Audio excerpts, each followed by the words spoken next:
just focus on command, throwing strikes, off speed. Don't even think about velocity. I love guys that have four seam, cutter, and sinker, because like one of those is going to be in the zone, man. What's going on, guys? Ben Brewster here with Tread. I'm joined by Craig Stem and Turner Givens here for round two. If you haven't checked out part one, go ahead and click the link down below and check that out. A really good discussion last time. We're trying to really make sure this is actionable and dive into some of the nitty-gritty when it comes to command training that you're not going to hear anywhere else. So one thing we were just talking about, which we'll get started with before we began recording, was whenever we put out something about velocity training or biomechanics, a lot of times that's the type of stuff that gets a lot of engagement. It gets a lot of reposts. People are really interested in that stuff. When we put out command training type stuff, there really isn't as much engagement. We know it's equally as important as the velocity side, but people just don't seem that hungry or that interested for it, which is why we, over time, just don't give them as much of that stuff. But why is it not a sexy topic? Why don't people seem to care about it as much when we know it's just as important in a lot of respects as velo?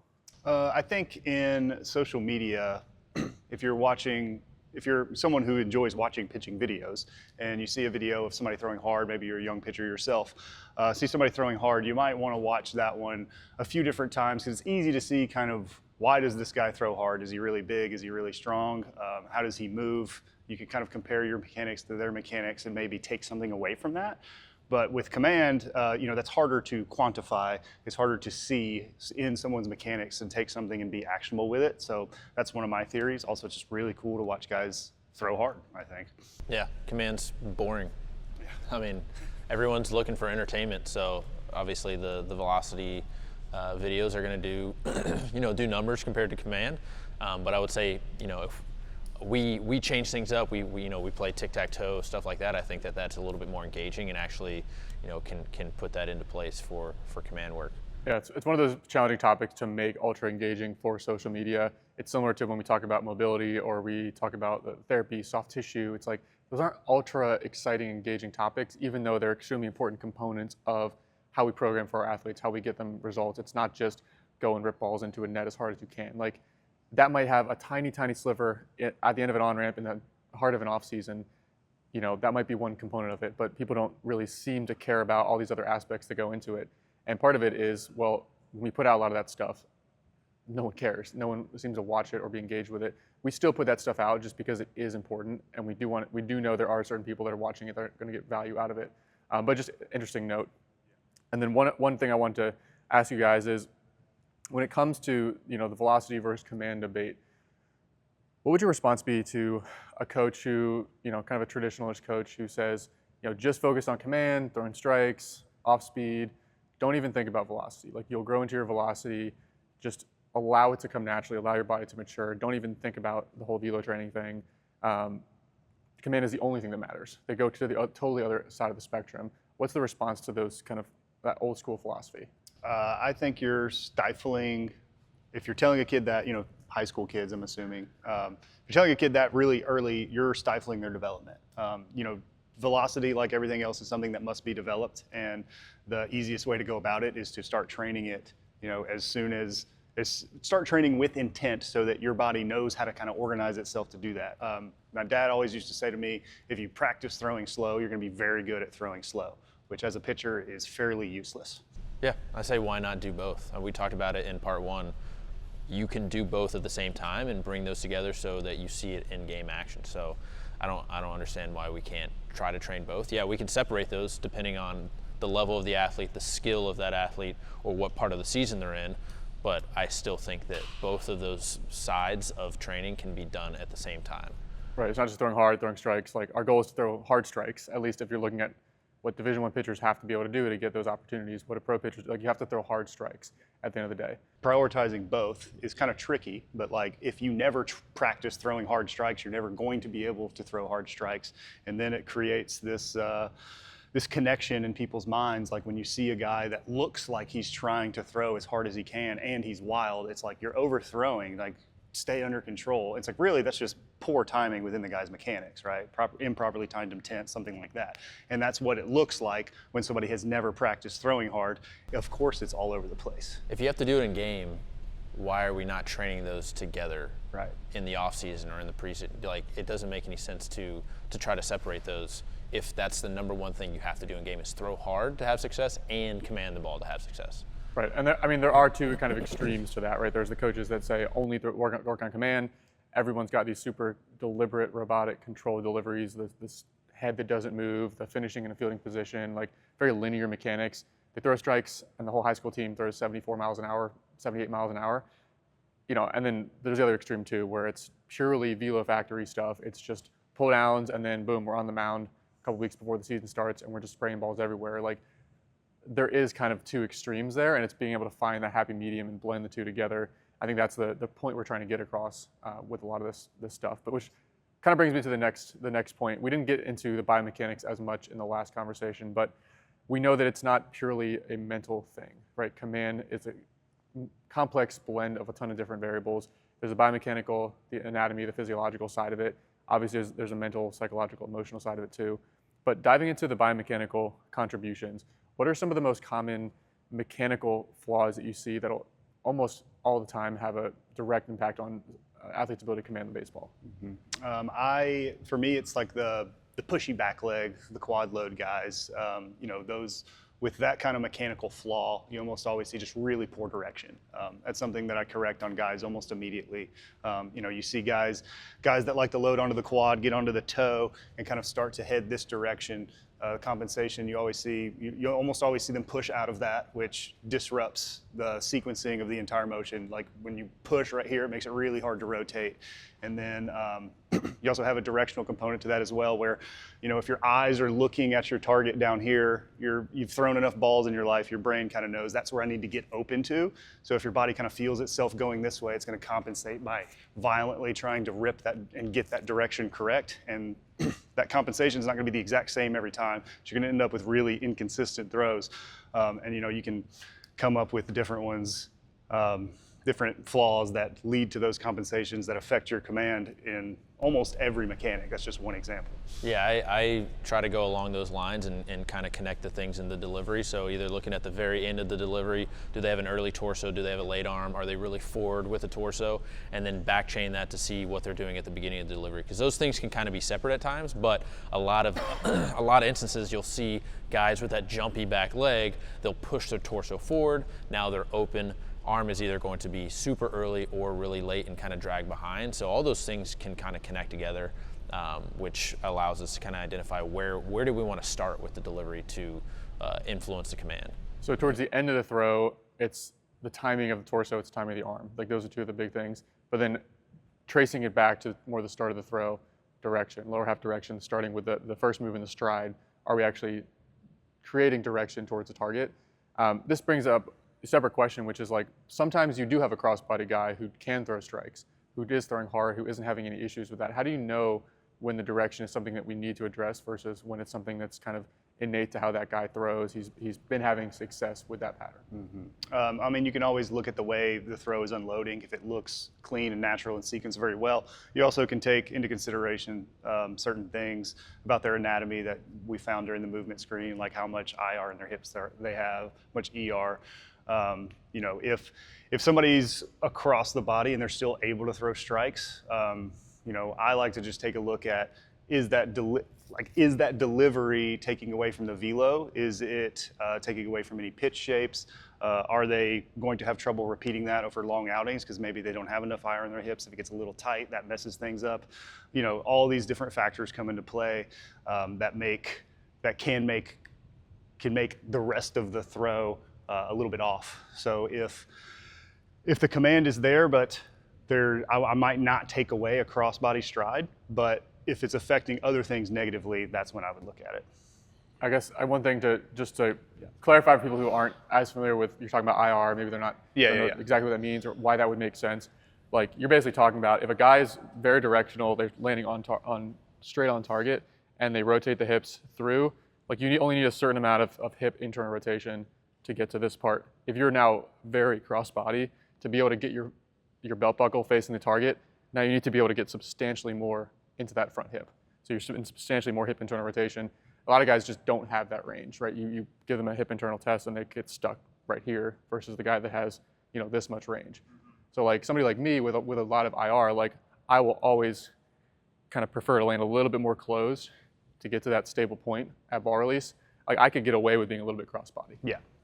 Plenty of pitchers just But don't if I have try that to do range. the same thing, I don't have the range to get into that. Right. So you're going to see me fold. Somebody who through. doesn't have that, they're going to get crossbody, and that knee is just going to cave out because Yeah. they don't have the range to actually get through that lead hip. Yeah, and you can see that immediately in guys, even without knowing their hip anatomy. But then maybe you'd go back and test it there. So if a guy's crossbody, he has poor direction, and he's either not throwing strikes, he's not throwing hard, you see that lead leg kind of bowing out, it just doesn't look good. It doesn't look like they're actually transferring that effectively. That's a guy who you definitely at least experiment with working backwards, try to improve the direction component of it. Yeah, throw a bunch of different things at him, see how he unloads the best, and then play with that for a little bit. See if that's comfortable, see if that works. Do you have any specific drills, cues, constraints that you use with guys when you're trying to improve the directional piece? Yeah, I love directional constraints, putting a block or something on the ground, saying literally step here.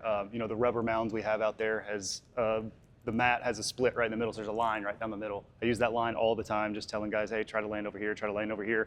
Maybe let's just move you on the rubber. Like if they're standing over here and they're always crossbody, sometimes I just move them over here, and now all of a sudden their direction's a lot better because they're trying to get to the center of the plate. That's some of the more simpler ones. Kind of feeding the flaw, so to speak. Like you're getting so far over to that side. Like for me, it'd be more, first base side of the rubber. It's like now if I'm crossbody, I'm so far over here, there's no way I can get to my release point and command the ball. So kind of over exaggerating it into the flaw. So your body has to kind of reel back just a little bit from that. I do have like one analogy that resonated with me earlier in my career. This comes from Paul Nyman, but have you guys heard the flatbed, merry-go-round, Ferris wheel analogy of the pitching delivery? You've never? Okay, so this will be fun. So it's a graphic that he came up with, and I mean he was way ahead of his time. But essentially, think of like a pickup truck moving towards something. Like that's your lower body. That's the linear direction here. It's a pickup truck moving forward. That's a linear component of the throw. In the bed of that pickup truck, there's a merry-go-round rotating. That's your pelvis. So we have the linear move here. On top of that, we have a pelvis that's rotating. That's your merry-go-round. And then on top of that, there's a Ferris wheel. Right? That's the north-south kind of frontal plane component of delivery. And the whole point is that your delivery is multiplanar. There's things happening in all three planes.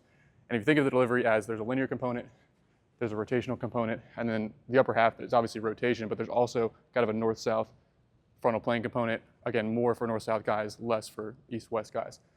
But the way that I think about it, if you ever tried to throw strikes or just like command the ball in a drill where you don't have that direction, like let's say you're doing a 10 toes and you're really just trying to command the ball, it's much more difficult without an actual linear move.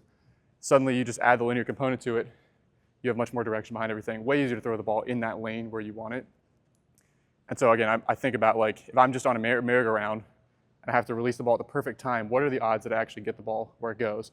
But if I have this direction taking me towards the target, it lets you just effortlessly get the ball much closer to that kind of margin of error. So that's kind of how I think of the direction component, that like flatbed analogy. And that's when my command started to improve in college, when I just reinforced that directional side of it. I think it's worth mentioning too, like there's a back hip tension component to this as well. So to have good direction, there's also like stability during the first move, loading tension in the back side, and then riding that as you build direction down the mound. That gives you more stability as you're moving towards the target. You're not just like wobbling all over the place. Like you actually have something anchored that you're moving towards the target as you build direction. Now you can actually convert that into rotation up the chain. So it is all connected starting from that first move. Yeah, I mean, feeding the flaw is probably the number one thing I go to, but also I'm sure that we all do it. It's giving the guy control of specific parts of his delivery, so breaking it into sections. And what we see a lot of times with direction is guys screw up the first move. They don't know how to control their center of mass in that first move down the slope. So I'm cherry picking a drill, but my favorite one to do right now is like a hover drill. So they have control of their back leg, they have control of their center of mass, and all they have to do from there is just kind of slide step down the mound. I've taken the leg kick out of it, which is where guys usually lose their direction. So adding that point in the delivery where we're taking the hinge out and we're taking the leg kick, and all they have to do is kind of slide. Yes, they will still be hinging, but they have to slide down the mound, and then you can start to add in a little bit of a leg lift, maybe like a Kershaw drill, and then kind of go from there.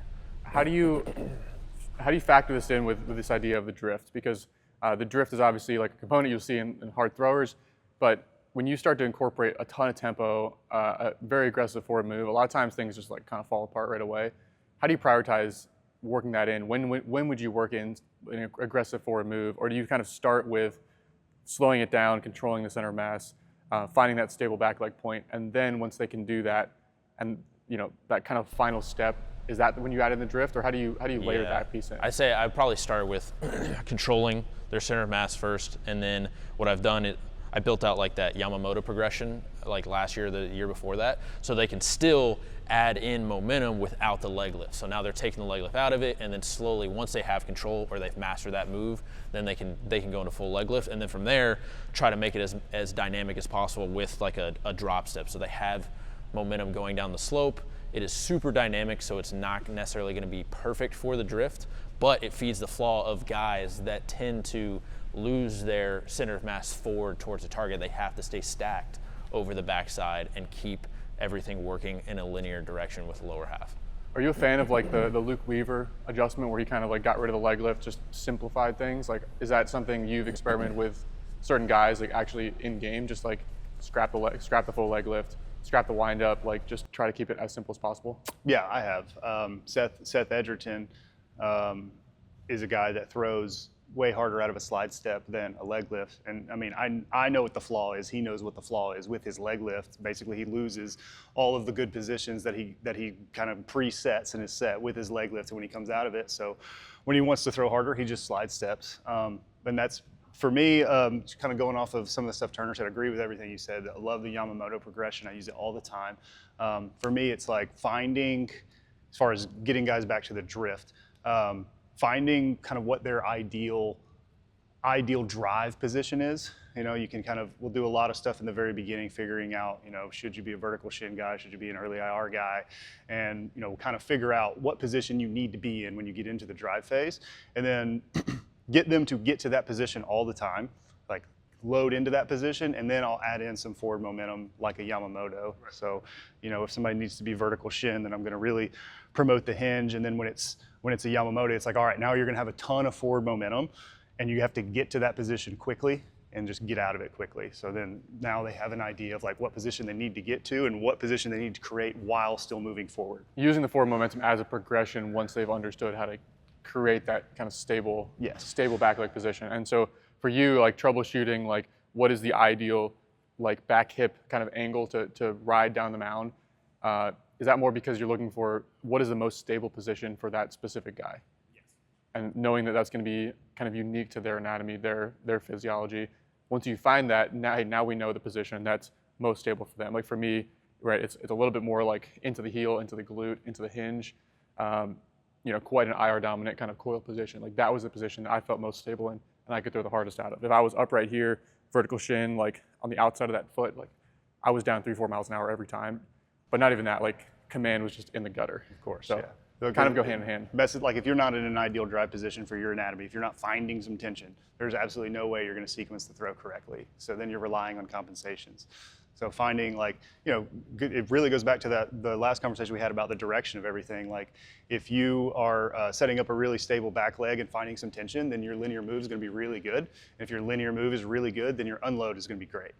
So I think it's worth noting that like these mechanical things we're talking about, like if you get the timing down, the direction down, a stable back leg position, this isn't just helping command for most guys. This is helping velocity, and arguably also arm health. If you start talking about arm timing, keeping the upper half closed and on time, keeping the arm on time and in plane, right? These also have contributions to arm health and minimizing those unnecessary torques. There's going to be a certain level of torque if you throw 90, you throw 100 miles an hour, but minimizing that unnecessarily high load on the arm. So it's like kind of like there's really no downside. Like you're going to throw more strikes, you're going to throw harder, and mitigate some of that unnecessary risk on the arm just by having well-timed, well-sequenced mechanics. Yeah, I have one last trick for guys who have mastered everything except for the drift, and we're just working through simple deliveries, is finding a fixed point kind of towards their chest side and just kind of following that to see how much they're actually drifting. Even if they go leg lift,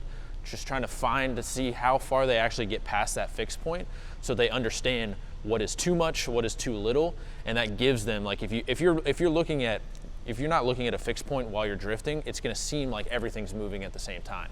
But if I pick out a spot on the wall and I try to see how far my head is moving away from that spot, I can kind of feel, or at least get a sense of where I'm at with my center of mass. So is that something that you do as a fields drill, or are you actually having guys throw out of that? Kind of like how Yamamoto? Start with a fields drill, and then definitely have guys start to throw out of it. And we talked about this off camera of like kind of changing the gaze of the eyes as well. You can also just look at the ground. Yeah, looking down here. Yeah, any fixed point, wherever it is, use that to get a sense of how much you're actually shifting your center of mass. I do want to come back to the eyes, because I think that's a whole rabbit hole that we can dive down. Before we get to that, other common biomechanical issues, maybe early torso rotation, right? Do you want to talk about a couple tips for that? Have you guys seen that to be a common one? How would you address like front side pulling early? I mean, typically, you'll see guys spraying up and arm side when they pull the front side open early. Like, what are, I guess personally for you, obviously you're still pitching competitively. What are your adjustments there, and then what other adjustments or drills have you seen have a beneficial impact for like that really common early side? Yeah. So, early torso, obviously a super common one.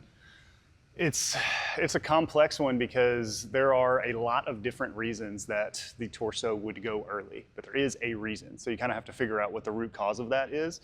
I often think about the delivery in terms of sequencing. So for me personally, when I'm pitching, if my torso is late, I used to always try to like fix the front side, which I think is where a lot of guys go, try to stay closed longer. And what I found with that simple of an adjustment is when my torso is early, there's a reason it's happening. My front side is not just going to randomly rip open one day, right? So by stay closed, what I would end up doing is just like getting too far back this way, and then I would end up being even more rotational with the upper half. So I started to think of it in terms of, okay, if my torso is early, in sequencing, it really means my pelvis is late, because like my torso is early, they're rotating together. So I actually, when I feel early torso, I actually go to my pelvis and just think, my torso is going early, which means going with my pelvis. I'm just going to get my pelvis open earlier, and then I actually feel like that torso get pulled through.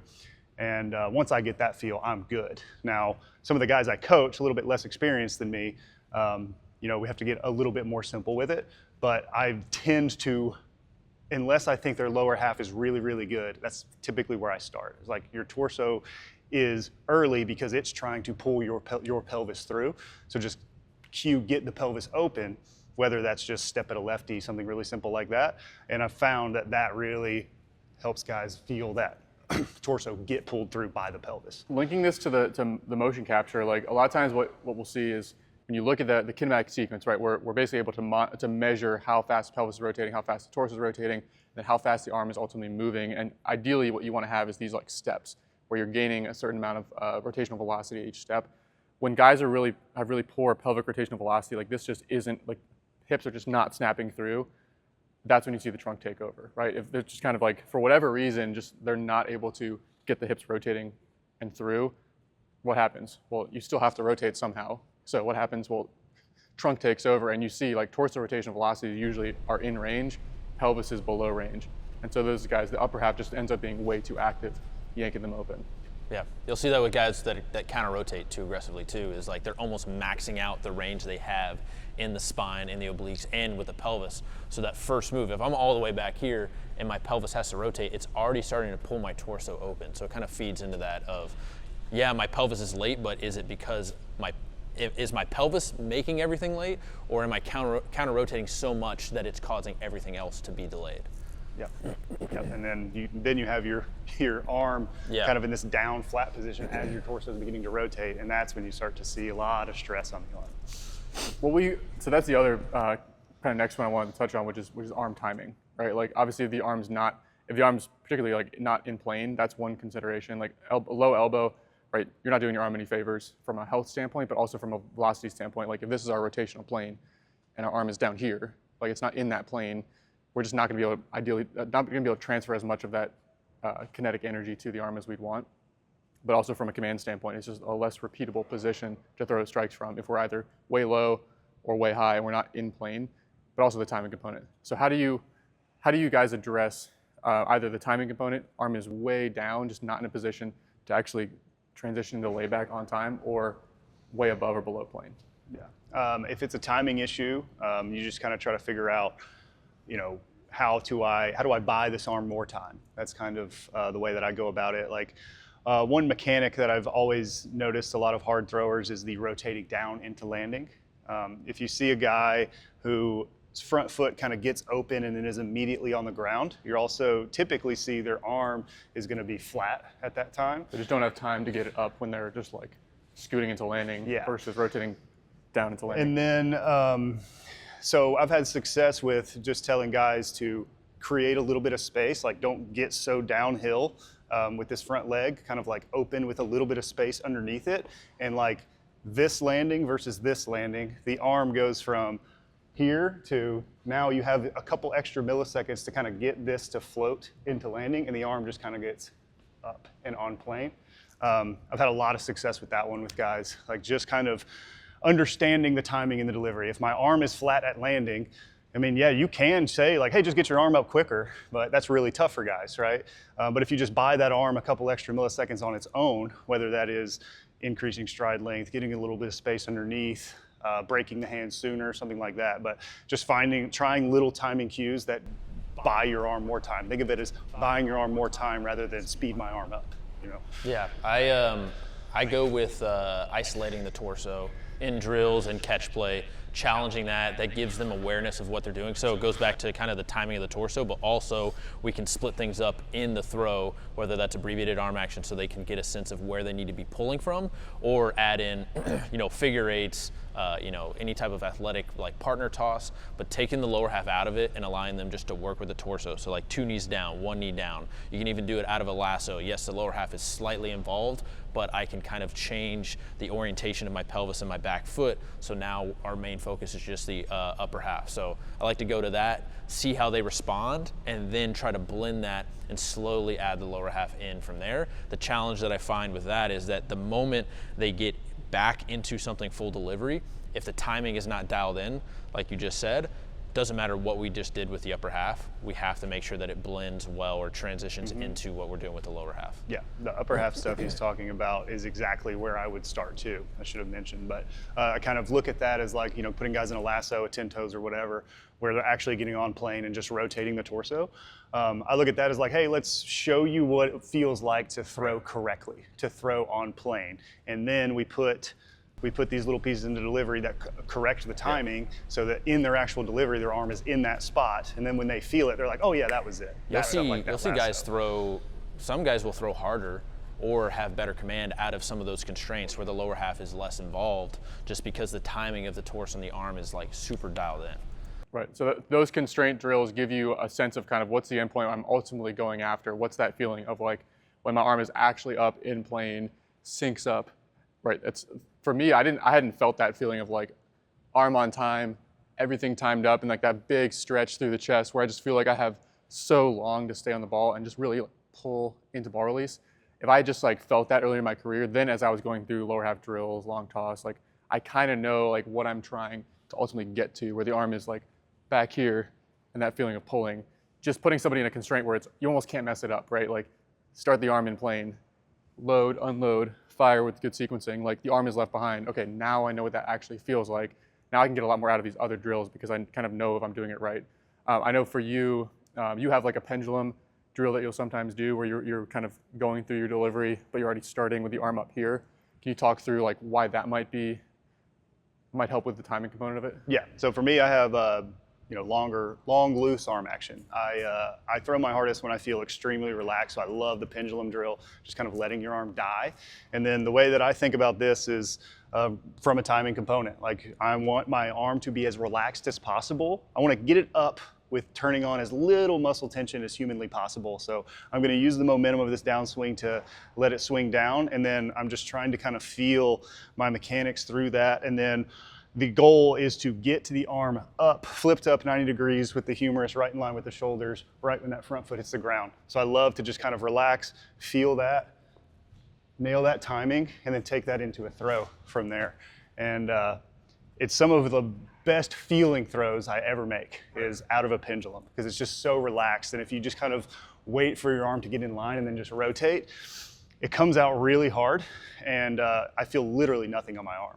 Yeah, I think keeping in mind, like obviously the way you're demoing it is like you're pausing here, Yeah. but in reality, it's like how cleanly can you capture that loop and that momentum from through flip up into layback into accelerate. It's like how cleanly with zero hitches can we connect those loops of energy together. There's a loop of energy happening through the arm. There's obviously loops being created through the lower half, through the trunk, and it's being able to connect and tie them all together at the right time. Exactly. Decelerate and then direct it like with direction and timing through the target. Yeah, and the reason I paused there is just because that's the finish of my load. If I nail this position, like right when I get to foot strike, if I'm up at 90 here, from there, all I have to do is rotate. My arm is going to do exactly what it needs to do. It's going to get left behind by the torso rotation. I'm going to feel that pec stretch, and the arm is going to come through perfectly. With the arm action, I feel like a lot of times we have to break their feel versus real. Like that's one of the main components of the delivery that guys don't have like enough proprioception of.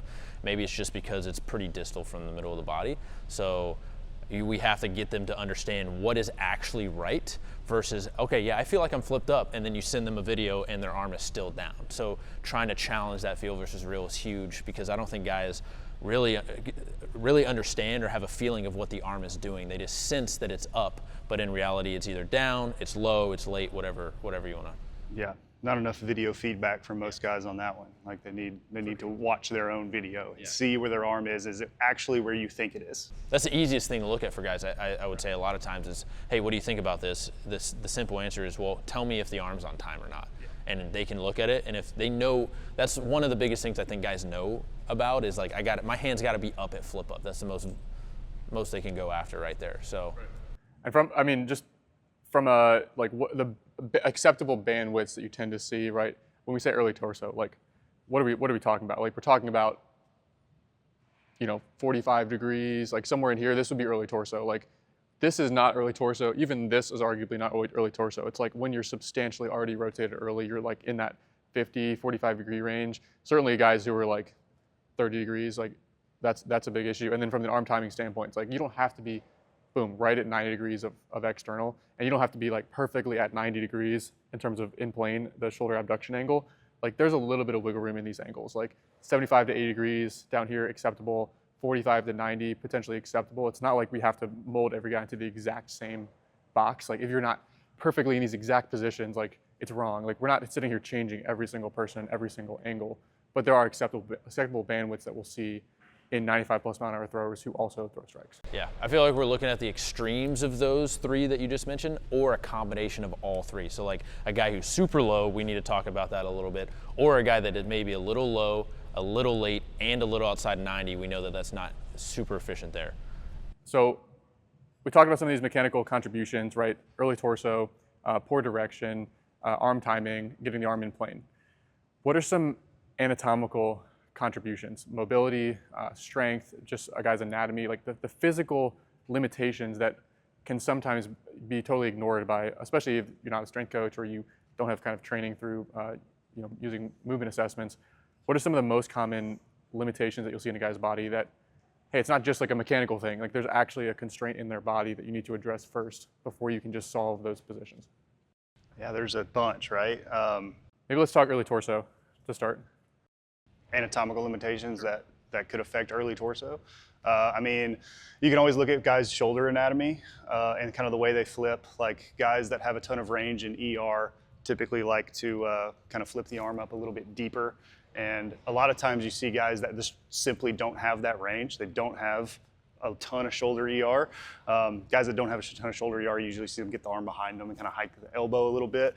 But most of the time people teach like a deep flip, right? And if a guy that has no ER and you're trying to teach them to flip deep, you almost always see them kind of use their spine to help them get back there.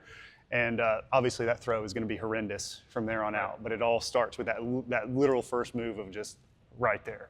And so that's a situation where, yeah, you want to try to get the guy more ER, but he probably just needs to change his arm path a little bit. He doesn't need to be trying to sling it way back there, you know? One component I would add to that is like, if we're talking about like, okay, a guy's not able to actually get as much actual ER at the arm, recognizing like that motion is not just like ER at the shoulder, right? There's also contribution from like how much range do I have in the scap to actually tilt behind my body, right? That's where guys who have really tight pec minors, like it kind of drags them forward. And so they might actually have 120, 130 degrees of range at the shoulder, but they don't have that next 30 degrees from the scap. And so the scap is just pinned down. You can imagine, like, if anyone watching this, like, they kind of have the forward rounded shoulders. If you lay on your back and like these are off the table or off the ground, like that's a sign you're rolled forward. It's going to make it really difficult to actually get the scap back, kind of scooped back behind you in that posterior tilt position. And then can that spine actually extend with good timing? So like spinal motion, spinal extension, and then scapular motion. If that pec is super tight, rolled forward, you're just putting more demand on the shoulder. There's injury risk, velocity limitation, but again, obviously linked to the arm timing potentially as well. Yeah, I like what you said about possibly changing the path of the arm based on their shoulder anatomy. Like if they don't have a ton of IR, you don't want them dragging vertically with the elbow because they're just going to get stuck. You see a lot of guys that try to compensate. If they get stuck in this position, they either flip up low or they try to start to supinate and get into ER. They get stabby. Yeah, or stabbing. Like I like to stab a little bit. Shout out Aero. Catching strays. And I think a lot of people neglect the rib cage because that is part of the spine. I think that guys need to understand if the rib cage doesn't function well or doesn't sit well, the scap is not going to sit properly on the rib cage. That's going to create some issues there, but also the ability to work in and out of rotation, flexion, and extension, that matters. So if the rib cage does not allow you to do that, then you're just going to be pretty one or two dimensional when it comes to getting through your delivery. Yeah, I would add to this when we're talking about like the early torso component of it. A lot of times it's pelvis and torso coming together, rotating as one unit. There's not like that nice clean, like the pelvis can't get open while this stays closed, and then this is able to come through. The arm's able to stay back, and you're not able to get that clean like sequencing pelvis, torso, arm. A lot of times that's an actual restriction, anatomical restriction, mobility restriction through the spine, through the upper spine, through the core. And so thoracic spine rotation work can be a big one. There's going to be some anatomical component there. Like a guy who's like ultra stiff, they're not ever going to be like a Dylan Cease or an Araldus Chapman type guy with like crazy mobility, but like there's 10, 15 degrees, 20 degrees, like there's range that you can open up and gain control of. And we've seen this repeatedly. I mean, Marcelli, great example of this, like low 90s guy to 98 miles an hour, just from starting to change the way that he was training. It wasn't just all squatting 500 pounds, like actually get his spine to move again. And so he wasn't just rotating like a brick. That's the exact approach we took with Brent Hedrick. He's with the Yankees. Last year, a little unhealthy, velocity wasn't in a great spot, had some forearm issues, but watching he's a big lefty, long levers. What we needed to do was get the torso on time because the torso was early, extending early, rotating early, and arm was dragging, either going to be low or just kind of dragging behind outside 90. So Declan Marissi helped a ton with working through positions that are going to open up range to the rib cage, the spine, the shoulder, and he got into a spot where everything's a little bit more on time. Velocity is way up. I think he's averaging 2 more on his heater. His peak velo is a PR in his career, and then his command is in a phenomenal spot compared to the last few years, and he's relatively healthy compared to his previous seasons. What about the impact of levers and hypermobility? We talked about this a little bit. You're a long arm, long lever guy. You've gone through the yips. You come back from the yips. You got 5 pitches you can throw in any count at this point at 35 years old. How do you feel? Let's start with long levers. Like, how do you approach a guy who's 6'7", 6'5", baby giraffe, maybe in high school? Like, they don't really know where their levers are.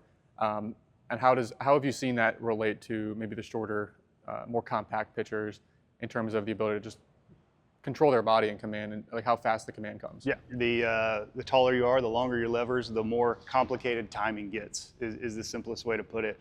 And with those guys, it's honestly it's tough. It's a long burn, especially if you get them when they're young. I got a handful of them now, guys that are 17, 18 years old, 6'7", 6'8". They're a lot of times these guys have been so coached in their life that their mechanics look very robotic. They're very clearly chasing positions. They're very clearly trying to throw from over the top, use their height, whatever they've been told in their life.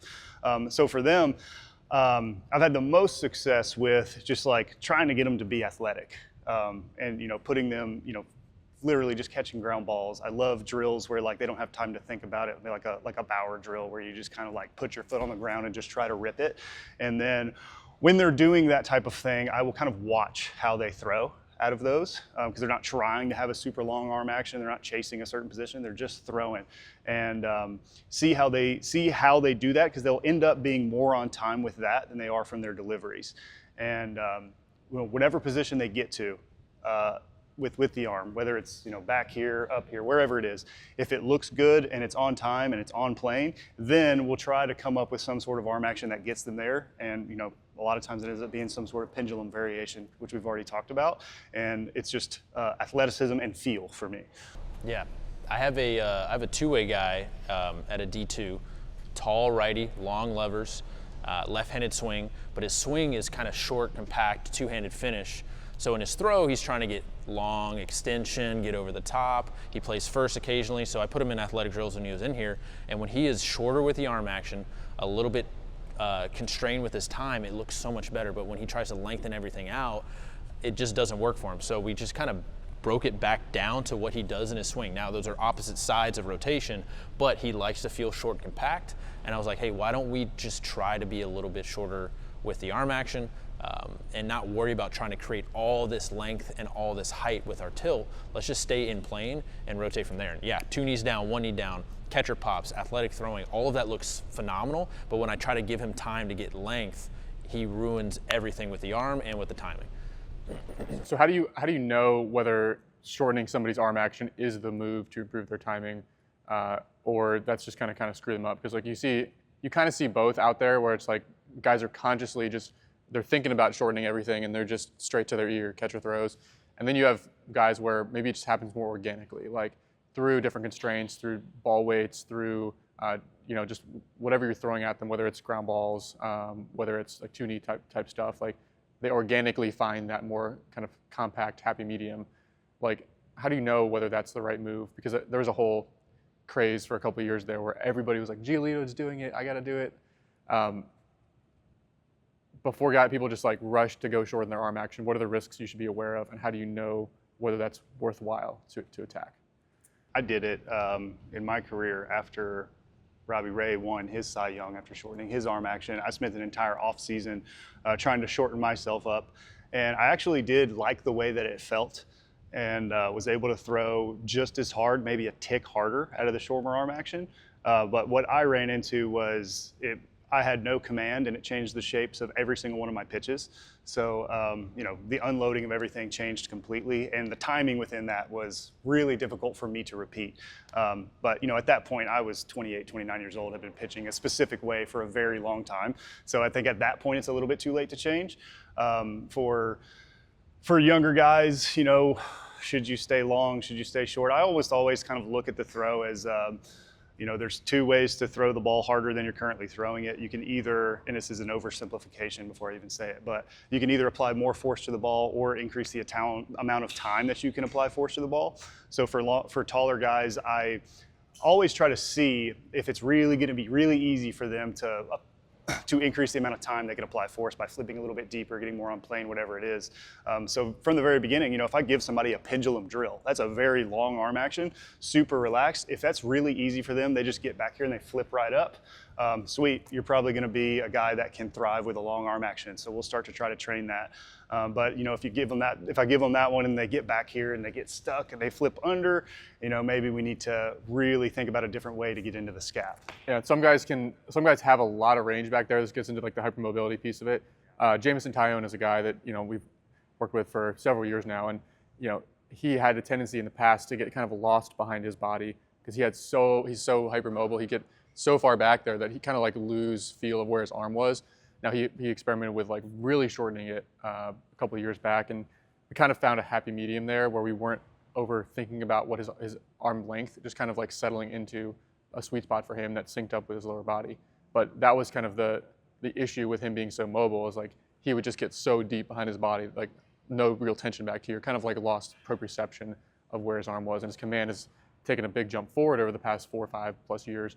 I think in part from limiting the degrees of freedom a little bit, but at the same time, did he arguably throw a tick or 2 harder when he was super deep?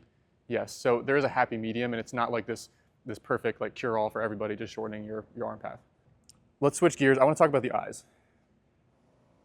You hear growing up, most high school coaches through Little League, like keep your eyes on the target, like pick up your focal point, like aim small, miss small.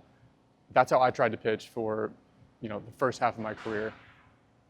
I had a lot of success by breaking that visual focal point in my career. That's when my command started to take a step forward.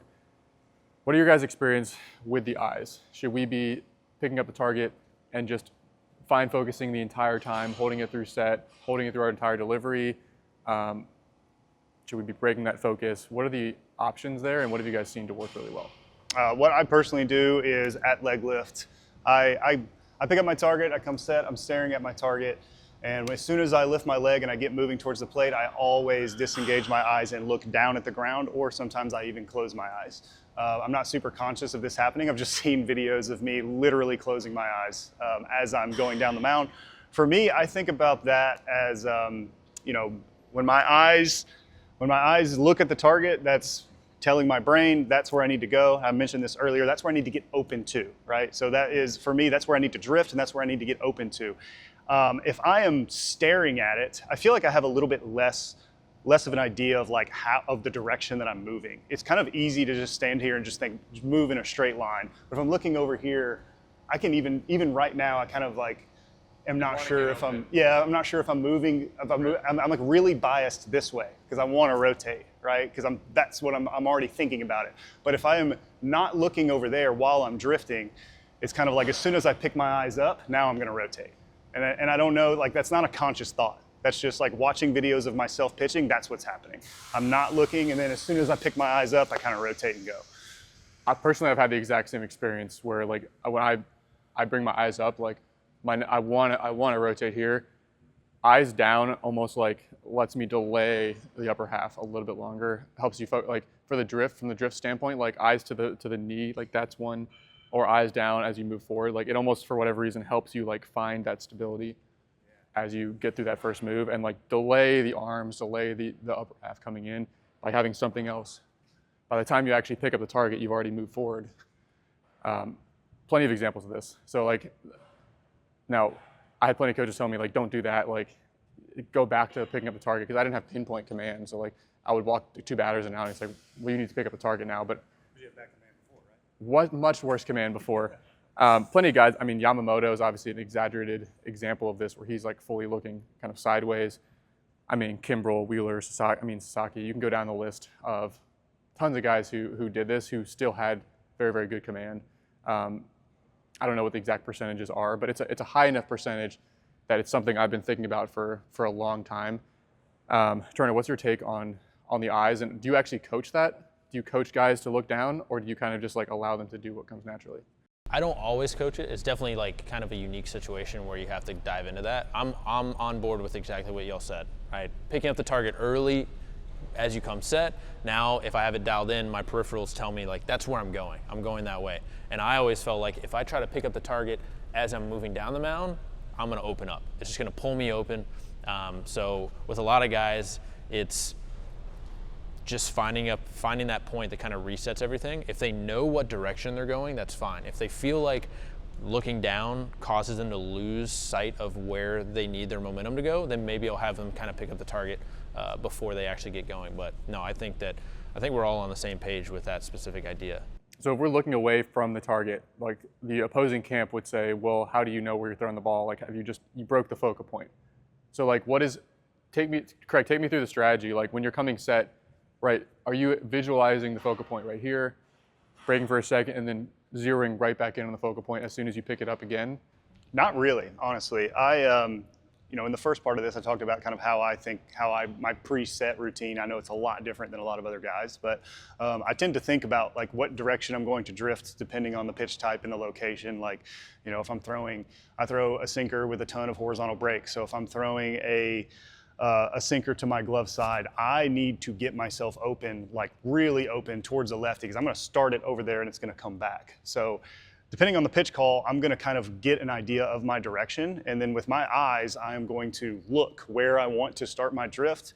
And then I'm looking at that spot. And then as soon as I get moving, I'm literally thinking about getting my pelvis moving that direction. From that point on, if you get your direction moving, that way, you're on one foot. You can't change directions. So from there, When I'm picking up the target, that's just kind of like when I'm rotating. But as far as commanding it, if your direction is going there and then your timing is good, it should be relatively close to the spot that you picked out in your head. But I really don't think you have to like stare at it and think about it. Just trust your direction and timing. I know this is my experience of what it felt like and why it didn't seem to work for me. Obviously, like I had that tendency to rip open. It's a little bit counter to some other sports and research on accuracy and the eyes. I don't know if you guys are familiar with like the quiet eye term, but in golf, in free throw shooting, it's like there's that stable fixation where you really are able to like focus, stabilize the gaze, and that's what the more like experienced shooters, the more accurate shooters would do that versus the eyes just all over the place and less experienced, less accurate free throw shooters. So it seems like in pitching, it would be like, well, just pick up the target, really stabilize the gaze, and focus hard on it. But then we just don't see that in a good chunk of the highest level pro pitchers. Some do that, and then some don't. And so it's like, well, what's the difference between the two? The guys that can just hold that focus the entire time, and the guys that just absolutely can't. For me, I'm curious if there's like an intentional thing, if it has to do with, your vision. We have a right eye system to evaluate vision, start gathering data on that, see if there's kind of a correlation from that over time, do a little bit of in-house research on that. Anecdotally, I've seen that the guys who have kind of ADHD tendencies, they have some intentional stuff, tend to just not be able to hold that fixation and just like hyper focus for the whole 8 to 10 seconds, like getting the sign, coming set. It's just too much to hold that focus. And so something to just break the focus for a split second, come back on it. It almost feels like you're much more in the automatic part of your brain. It's like an infielder just feeling a ball, getting up, going. There's no time to think. And infielders can still do crazy stuff they haven't rehearsed before and fire a bullet to first base. And so that's much more how it feels in terms of the athletic side of it, breaking that focus for a second. But I've always wondered because I've had teammates who were the opposite, and they were very much the traditional aim small, miss small, find focus, hold that fixation the entire time. Never worked for me. And so as I've seen more and more players that didn't work for, I'm like, what is the commonality here? I think we're going to find it has to do with the eyes, attentional type issues, and hopefully be able to diagnose, or not necessarily diagnose, but identify that earlier in the assessment process over time. Yeah, I think it's kind of disorienting sometimes to also, when you're moving that fast, try to pick up the target as your head is shifting planes. Same thing when you're hitting. If you have this big stride, and again, I'm not a hitting coach, but if you have this big stride, I feel like the ball is going to be shifting planes. I know when I'm playing, slow pitch softball and I'm running in the outfield, if I'm running heavy on my feet, the ball is moving as I'm running. So trying to focus on something while I'm moving fairly fast and my head or my eye level is changing, that just kind of messes with my proprioception there. Craig, I think you mentioned the idea of open space when we were talking the other day.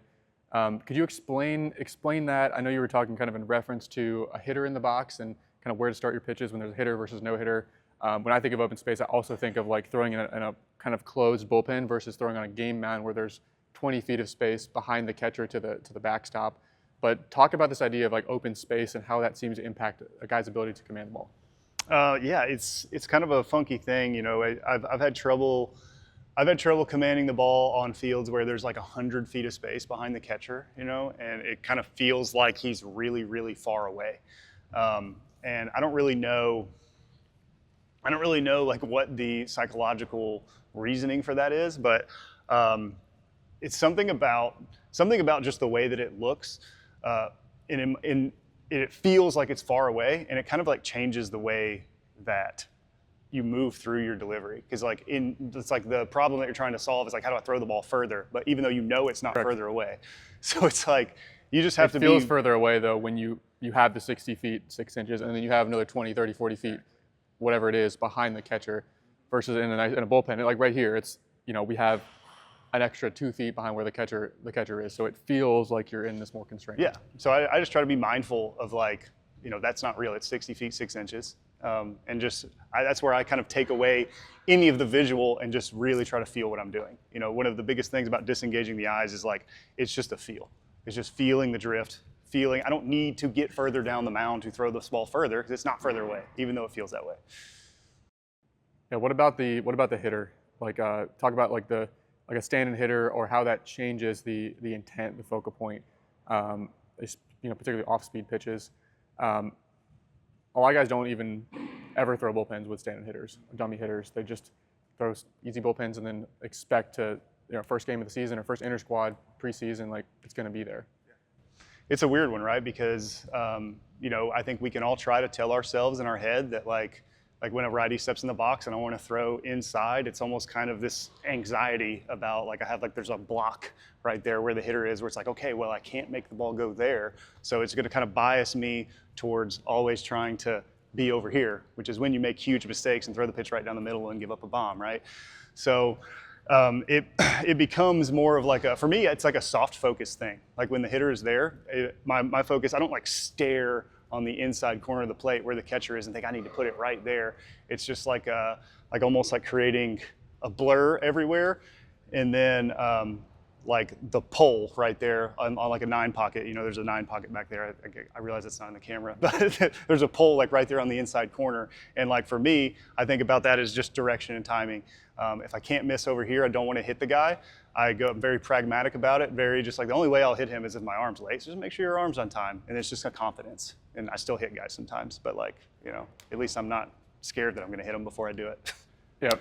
For me, with going just back to the open space consideration, it's not really feasible in a lot of situations, but for, high school teams or high school guys listening, college teams, I know it's a hassle, but bullpens on the game mound is such a unfair advantage if your team can throw bullpens on the game mound. I know it's not practical in a lot of situations, maintaining that game mound, but it is such a different feel with a stand-in hitter on the game mound with that open space with the crowd. I always felt a little bit underprepared. I would feel very prepared in the bullpen, certainly preseason, go in the game, and I'm like, man, if I could just have 15 of these game mound bullpens under my belt instead of two inter-squad appearances, season starts. I always felt like that would have made a big difference because it was so foreign from just a visual, perceptual standpoint when I got there. Was it just your first couple outings, or? By the month into the season, it would be fun. So it's if I just backtrack that and I was throwing kind of game mound bullpens, 2-3 months before the season started, I would have been totally fine and hit the ground running. But for me, there was just a substantial adjustment period. 2 other things I want to mention with the kind of anatomical considerations. One is, nerve entrapment, TOS stuff. Just for, a lot of people watching this aren't going to have that, but just recognizing if there is some nerve compression happening in your arm, that can very much present itself as hey, no mechanical change, no mental change. All of a sudden, I'm spraying balls. I have no idea where my arm is. This was Daniel Bard's kind of the catalyst for his, famous case of the yips. So it can start as something that's actually more like a compression, loss of sensation, loss of proprioception where your arm is in space. And it's not, you get tagged as this mental midget or tagged as a mental head case guy, but really there's something actually happening in terms of compression. So I think that's one thing worth noting, that it's not as simple as, oh, this guy's just suddenly mentally lost it for no reason. Now, once it's become, he starts to lose confidence and have a couple bad outings. Right now there's a mental component to it, but it can often start as a physical thing that needs to get addressed and goes underdiagnosed. And the other thing I want to mention is sleep stress. There's studies that look at accuracy across other sports, and sleep extension increases accuracy in almost across the board. So recognizing hey, if I can get 9-10 hours of sleep, if possible, on game days or even just in general in season, again, easier said than done. There's good evidence that might actually help accuracy as well. So just taking the sleep component just as seriously as your actual training sessions. Mm-hmm. Yeah, just recovery in general. I think people neglect, and people will, be really quick to take a bunch of supplements and do all these crazy things to try to recover and forget to just hydrate and sleep, and you'll perform much better. 100%. Let's touch on a couple specific case studies, and then we'll get to a couple audience questions before kind of wrapping this one up. But Craig, I know we didn't have time to talk about Jackson Kirkpatrick last time, but he's a guy who came in already throwing hard. You made a couple adjustments with him, was able to get him signed. Can you talk through that process and how kind of all these different components we've talked about actually came together in his case? Yeah, so a guy like Jackson, who already throws really, really hard, obviously not going to want to reinvent the throw. The command was really rough. And he came in already up to 96, 98. 98, yeah. I think he'd hit 98 in the draft league before he signed up. But he he was just kind of spraying balls, walking way too many guys. Fastball profile wasn't very good. And, when it comes to command for a guy who, we kind of talked about how velocity and command, like a lot of the ways that you would train that are really overlap. Like the mechanics that are going to help you throw harder should also help you throw more strikes, or at least have a more consistent release point, which should, make your misses a lot smaller. So in Jackson's case, the core of his throw is very good. He throws very hard, but is a very like muscle-driven, pushy throw. So for him, it was just kind of like trying to find something that's going to be more consistent, where he doesn't have to rely on him pushing his arm through the exact same effort level, getting to the exact same moment every time. So within that, there's a whole bunch of things that you look at. One for him was his fastball grip. He was kind of slipping off the edge of the seam here, so his fingers were getting around the ball. So that was affecting his feel at the end of the throw. It was killing the vert on the fastball, was another concern of mine. And then so we changed his grip so his fingers were more kind of encased by seam, so that every single time he throws the ball, he's grabbing a seam. And that immediately improved it. And then it was just arm timing stuff, getting the arm in a position so that when he rotates, it just gets pulled through. And that way, because when we looked at his release points, they were kind of all over the place. And when we saw the release points get more consistent, everything was in the zone a heck of a lot more. And then another part of that was which pitches does he actually throw for a strike a lot? And he threw a splitter for a strike a lot. And then there was another piece where he had been standing over here on the first base side because his arm was always, or his miss was always arm side. When we moved him over here, we talked about this a little bit earlier in this one, like he got his pelvis open, which also set the arm in a position to get pulled through even more. And now everything got to be, I think he ended up moving back to the middle once he kind of understood that. But yeah, this year he's certainly not a command god by any means at this point, but he is throwing balls in the strike zone and having tons of success. Awesome. That brings up one of the audience questions, which was, why do some players have an easier time throwing their off speed or the breaking balls for strikes than their fastball? It doesn't really make much sense, but like why can some guys throw the curveball, their cutter, their gyro slider, in zone at a higher percentage, and then their fastball? You'd think that's all they throw in catch play every day of their whole career. Like, why can't they bridge that gap? Yeah, there's a whole bunch of different answers to that. But the biggest one I think a lot of guys that have that struggle with fastball command but don't really struggle with command in general. Their biggest thing is their fastball is super unpredictable. They might throw one with 17 vert and 17 horizontal, and then they throw one with 9 vert and 18 horizontal. So basically their feel at release on the fastball is kind of all over the place. They don't know if their wrist should be stiff. They don't know if it should be here. They just haven't developed that feel. And but then I got a guy who can throw a sweeper in the zone nonstop, which for me is the hardest pitch to command ever. But he could throw that in the zone 10 times out of 10, but his fastball is 5 out of 10. And I think it's literally just he has a feel for the tension that his hand needs to be in out here, and he has his cues down for that pitch, and he's just got it. He's got that release point. He might be thinking about his release point more on that pitch, but on a fastball, maybe he's just thinking rip it. And sometimes he's up here, sometimes he's down here. But there's a whole bunch of different reasons, but that's the one that I see the most. It's also helpful if you have a few more pitches in your arsenal in your back pocket, then if something's not working on a given day, you can lean on pitch 2, 3, 4. You don't have to necessarily lean on the 1 or 2 pitches that just you don't have that on a given day. I love guys that have 4-seam, cutter, and sinker, because one of those is going to be in the zone, man. If you're yanking everything, the sinker might be in the zone, and if you're missing everything arm side, the cutter might be in the zone.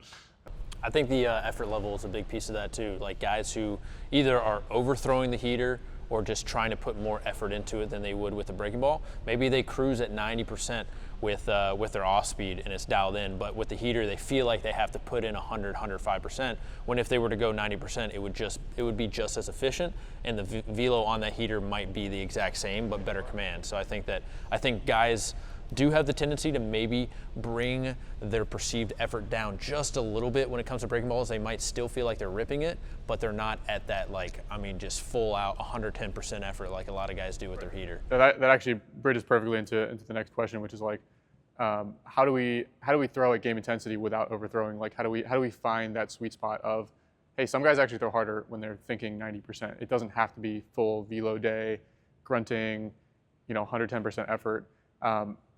How do we find that out? How do we find out which kind of camp we fall in as a pitcher? Yeah, train with radar. Train with radar a lot. 1 mile per hour pins. If you don't know what a 1 mile per hour pin is, throw your first pitch of the pen at 70%-ish, whatever number that is. Say it's 84, make the next one 85, make the next one 86. Try to go up 1 mile per hour at a time.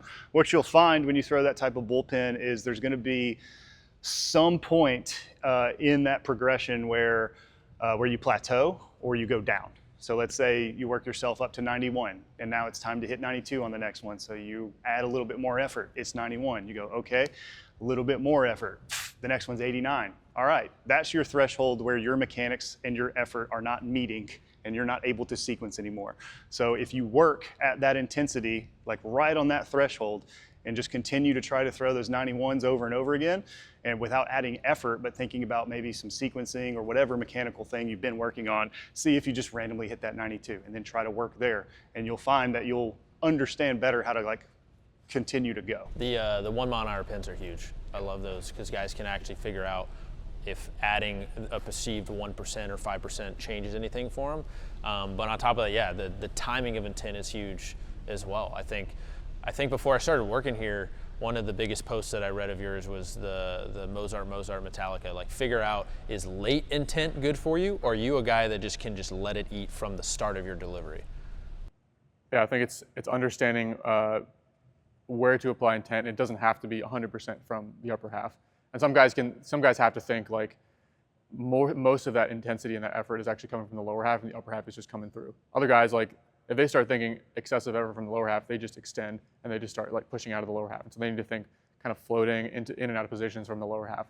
So again, it comes back to experimenting, measuring, having some guidance through the process. And I like what you said about finding that kind of intensity threshold where like that's where you're able to work on command at that particular threshold where it kind of levels off. One mistake that we talked about before is training command at like way too low of efforts, and then it doesn't transfer because you're working at 50% effort. And it's just too different from your actual game intensity to transfer. And so finding where is that kind of minimum effective intensity where you actually feel like you're getting something out of it. If it's 70%, 75, 80%, which we know is going to be more like 85, 90% of your actual peak velo, but like 70, 75, 80%, probably going to get more out of that type of command work than the 50% like 50 mile an hour flak rounds that are just so foreign, you're not able to actually feel what you're trying to feel and get that energy flow. There's compensations that typically happen when you drop the intensity that low. Like I said before, if you practice throwing slow, you'll be really good at it. Commanding with low velo is not useful. Awesome. Final question. All right, cerebral versus non-cerebral guys. I would say all three of us probably fall in that cerebral category. A lot of players that go in to be coaches do. It's kind of a double-edged sword, as we know. How do you approach the training process for those hyper-analytical, overthinking, cerebral guys versus the guy who's just like, see target, throw a ball? Like, how do you approach those two guys differently? Because they are very different personality type. The cerebral guys are going to think. I think a lot of times, like, the guys that are cerebral, like, we think we don't want to dome them up. We don't want to get them overthinking, so sometimes you don't say things. Well, my opinion, you have to give those guys something to think about. So you give them something extremely simple to think about and literally just connect it. And I like to give just big lists of cues. If this, then that. If this, then that. So that they take all the emotion out of it, and at least they're kind of thinking about it in this very pragmatic way. And then with the non-cerebral guys, I almost don't tell them anything about what I'm trying to get them to do. I just give them a problem or a constraint and tell them to solve it, tell them to work through it. I think figuring out too, does that cerebral mindset transfer over to the game? If a guy thinks about things in plyos, but then he's able to flip the switch on in game and just be a competitor, I got no problems with that. I love working with those guys because you can dive into the details of what you're trying to work on and know that in game, that is the last thing they're worried about. They're just going out to compete. But for the guys that are super domed up in plyos or just general throwing, not just game, giving them a little bit of something, but making it a little bit more external. Maybe it's just athletic throwing, giving them that task to accomplish, not focus on specific positions that they're getting into. Yeah, I think it comes down to the individual and kind of understanding their personality, talking to them, understanding what's going through their mind. If they have a bad outing, like, take me through it. Take me through where did that kind of start to spiral? Was it after you walked the first batter? Was it after you gave the double? What was going through your mind? Like, you can get in their head of like what exactly was happening mentally. Now we can figure out, okay, was this a mechanical issue? Was this a mobility issue? Was this just a mental issue? And we need to give them better routines to be able to refocus, whether it's thinking about like 1 or 2 kind of mechanical keys, or it's like we talked about in the last podcast, where it's like they have their kind of pre-pitch routine, their pre-pitch process, breathe, focal point, attack, or their keywords or their key kind of feels. But I agree with you that like those guys need, and myself included, like you need something to fill that space. Just saying like, don't think. It's like saying just throw strikes. Like it doesn't work. So that you need something to think about to put your focus on, so that your focus isn't on all these potentially intrusive thoughts or distractions that are happening in the game setting. So like giving them something to think about. For me, the simplest was, again, like that pre-pitch process. Like I'm focusing on my routine. I'm focusing on how I'm getting the ball back from the catcher, how I'm coming set, breathe, focal point, attack with conviction, and just like reset, boom, same thing, reset, boom. And I always had something I could go back to. That was like my anchor in a game setting. And then having like the flush routine. If crap totally hit the fan, like you have a way to step off the mound, pick a focal point, totally reset. I'm not turning back towards the plate until I've flushed whatever just happened. And so just giving guys like some basic tools so they're not just out there lost, mentally unwinding. And it's going to look a little bit different depending on the guy. Well, cool. We'll do this again at some point, but hopefully people got something out of that. If you guys have any questions or comments, drop those down below. Hopefully this gave you guys some actionable tips and takeaways, and happy to explore other topics. Drop some suggestions for other topics that we should dive into with our staff. If you guys have any particular questions for us or interested in learning more about our remote in-house training process, links down below. Thanks again for watching. Thanks, Craig. Thanks, Turner.